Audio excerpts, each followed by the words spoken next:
dihubungi oleh Menteri dalam Kabinet Bapak Jokowi yang menyatakan keinginan dari Bapak Jokowi untuk menduduki posisi Ketua Umum PDI Perjuangan. Itu pernah saya sampaikan di dalam beberapa diskusi karena ada seorang mantan menteri yang kemudian dihubungi oleh Menteri dalam Kabinet Bapak Jokowi yang menyatakan keinginan dari Bapak Jokowi untuk menduduki posisi Ketua Umum PDI Perjuangan. Itu pernah saya sampaikan ke publik. Dan kemudian melihat apa yang terjadi dengan Partai Golkar yang mula-mula juga ada rumor seperti itu. Ternyata itu kan terjadi.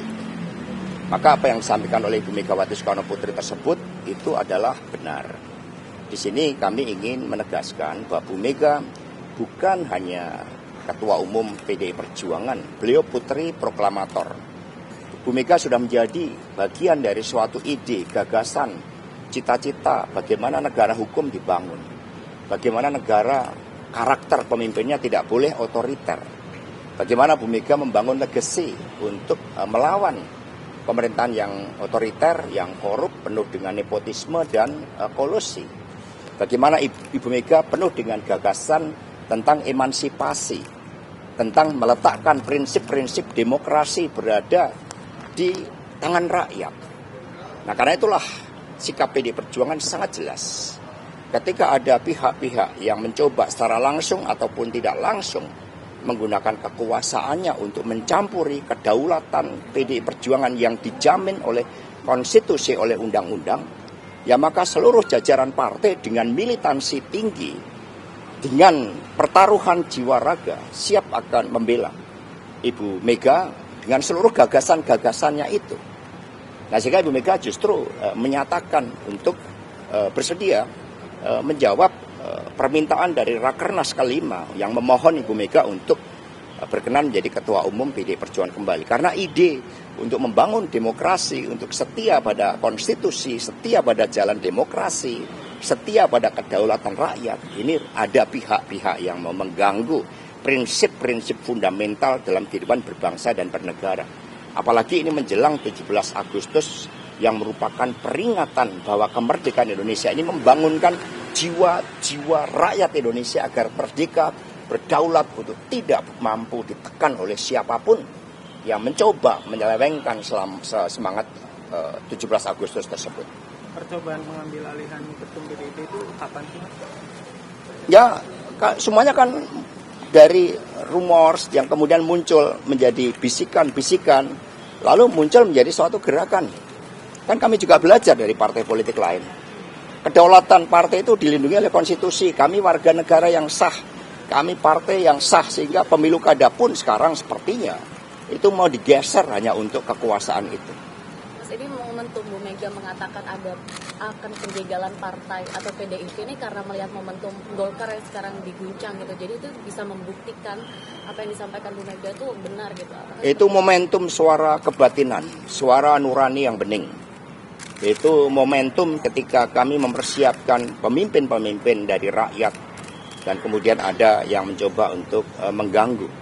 Di antara calon kepala daerah yang diumumkan kemarin, calon wakil kepala daerah itu ada sosok yang mulai berkarir di PDI Perjuangan itu sebagai office boy.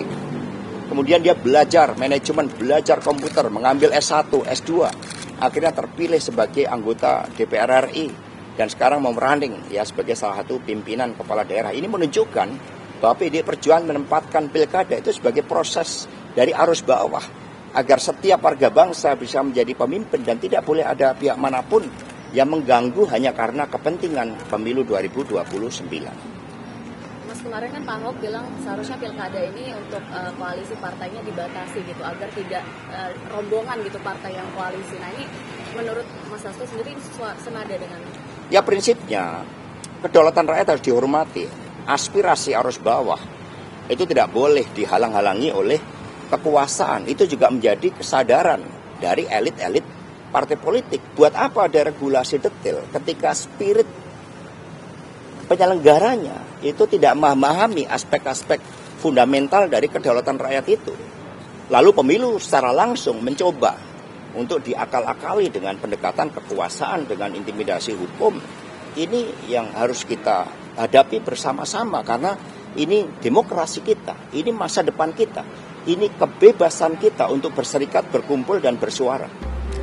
Gitu dengar ini akan diambil nih kayaknya PDI Perjuangan. Saya mau jadi ketua umum lagi.